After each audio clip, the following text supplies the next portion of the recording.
r/NoSleep. Posted by u/Flopperlad. I'm a therapist for monsters under the bed. They aren't the scariest things at night anymore. Could you send in the closet man? I asked my secretary. She sighed and heard her yell for him.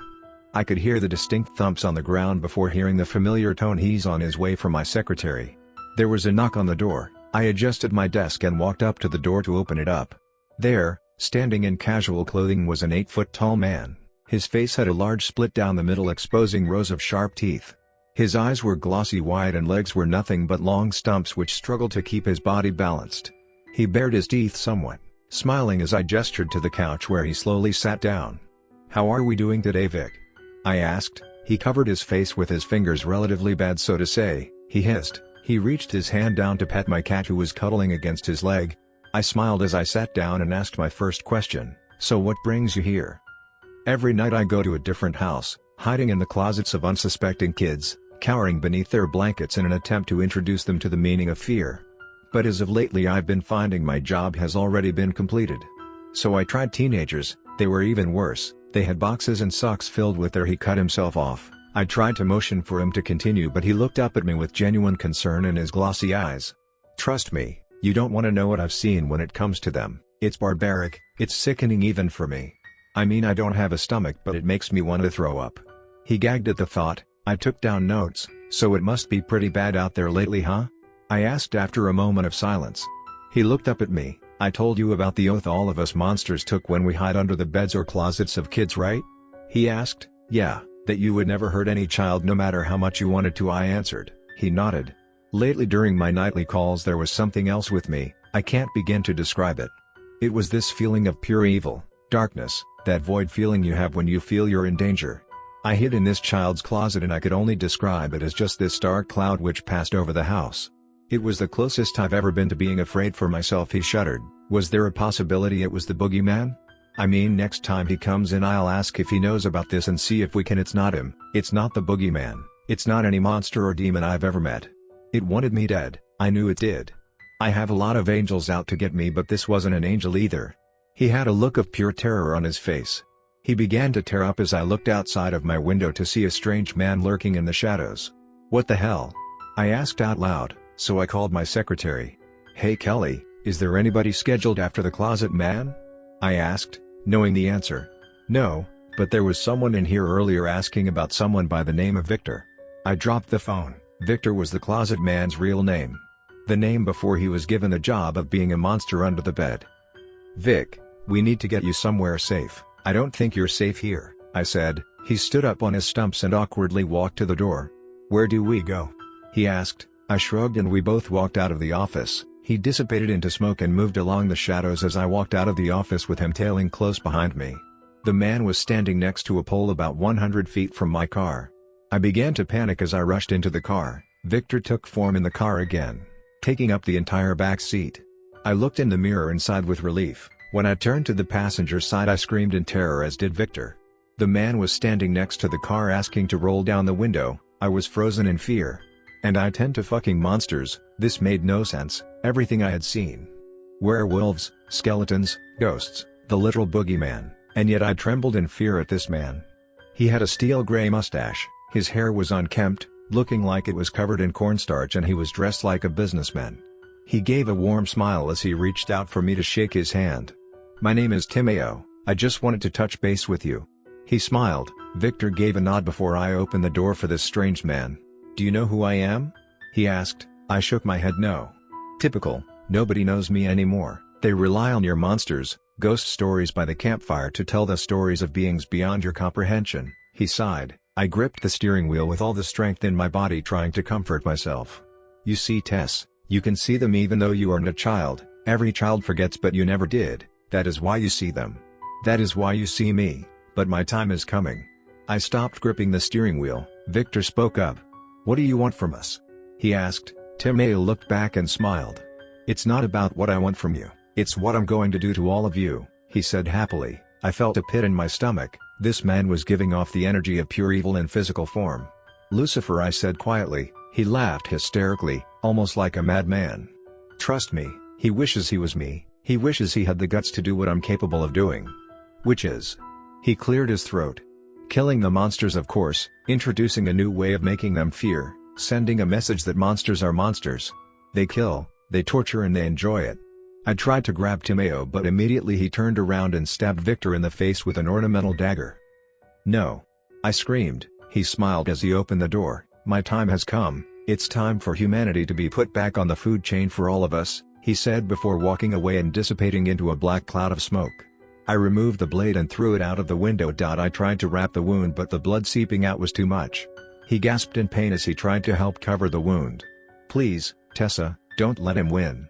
Think of the kids, he'll kill thousands, maybe millions," he sputtered out before going limp in the back of my car. I cried softly as the sun began to set. The next morning I walked into my office to find a thick envelope sitting on my desk. I opened them up and began to cry again. In the envelope were photos of slaughtered monsters. Dracula impaled on a wooden fence post, a werewolf sliced open with a dagger sitting in his head, the boogeyman hanging from his own guts, demons ripped in half. Inside was a note written in monster blood. "The night is my domain now, there are no saviors, no monsters to hide under your bed, just fear. I am the darkness, I am the meaning of fear. And now the entire human race will experience how it feels to be back on the food chain. Good night, Tessa." The note was signed by Timeo. I knew already I couldn't stop it. And now it's out there. Fear. Next story of this video. Posted by you/hoodieguy. Welcome to the shop, the only place that sells anything you'll ever need and more. We do have some safety regulations which may seem a bit harsh at first, but I assure you, the quality of our products is worth it. 1. In case of an emergency, please don't try to use any of the emergency exits. Always seek the main entrance or the door you use to enter the building, otherwise there's no way to tell the real ones from the fake. 1A. If you can't access the door you use to enter the building or the main entrance, you can try any other exit, although we strongly suggest otherwise. 2. Upon entering the building, please sanitize your hands using the dispenser on your right. If there's more than one or it's on your left, we suggest you exit the building or proceed without sanitizing your hands. The consequences for picking wrong one aren't worth it. 3. In case you're struggling to find the product you're looking for, you can ask an employee with a green shirt and black pants. Any employee that isn't wearing this uniform should be ignored unless stated otherwise. 3A. Employees with red shirts are trained to protect you during an emergency. If you find one, ask them to tag along if you wish. They could be a valuable member of your party. If they refuse, it's because they're busy, but you should always return to them in case of an emergency. 3B. If the employee has a damaged uniform in any kind of way, ripped pants, filthy clothes, miscolored shirt or other signs of heavy use, they should be ignored or avoided depending on the level of damage to the uniform. Good employees keep the uniform clean. 4. We do not sell live animals in the house pets section. If you see a live animal there, follow these instructions. 4A. Birds. Notify a trustworthy employee of the birds, and tell them how many there are. Do not return to the house pets section until said employee returns. 4B. Fish. Continue straight forward. Do not go the way you came. Don't stop to look at anything. Just keep a steady pace until you reach a trustworthy employee with a red uniform. Notify them of an emergency and they should handle the rest. Stay where you found them until they return. 4C. Rodents. Unless you have an employee with a red uniform in your party, you need to find a hiding spot in the next 5 to 10 seconds. Failure to do so may result in missing limbs, organ failure, paralysis or heart attacks, all of which tend to lead to death in one way or another. 4D. Any other animal. We haven't found a way to prevent the events that occur when other animals appear, thus your best course of action is to notify a trustworthy employee of the animals and not returning to the house pets section ever again. 5. Any product with an all red packaging is free, and is there for your safety. Unpack it inside the store and keep at hand. 6. Some of our products aren't easy to come by, thus we don't sell them for money. Ask a trustworthy employee for the cost of the item. 7. We have one unisex bathroom that is open for use at all times unless occupied. If you see any bathroom that is designated male or female, it's fake. 7A. If you for any reason enter a fake door, emergency exit or bathroom, you will find yourself in what looks like a storage room. Look for a big enough empty box to hide in and stay there until a trustworthy employee comes by. Get out of the box and ask to be taken to an exit. If whatever is walking by isn't an employee, it's one of them. Hold your breath until you can't hear its footsteps anymore. 8. The baked goods section should be avoided unless you have an employee with a red shirt in your party. 9. If you at any point feel like you're being watched, it's because you are. We strongly advise you to exit the building as fast as possible. 10. The mannequins in the clothing section don't like to be stared at. If they at any point move or change position, you have to push them all over and run. If you hear them get up, you need to hide. If not, you should exit the building immediately. 11. The outdoors section is pretty popular among them. Everything there should be in lime green packaging and have a photo of the product on front of the box with the name of the product in black letters at the bottom right of the box. If any of the products do not follow these criteria, do not enter the outdoors section unless you bring a trustworthy employee in a red uniform. 11A. If you think you saw one, then we're sorry to inform you it's probably too late. 11B. If you see an abandoned shopping cart in the outdoors section, they already got someone. It should be safe to go there alone for the rest of the day. 12. The baked goods section, like the name suggests, sells fresh baked goods right out of the oven. Just don't question who bakes the goods. 13. Every section is quite large, so we split every section into subsections. Always bring a trustworthy employee with a red uniform into subsection C, no matter which section it's a part of. They really like the letter C for some reason.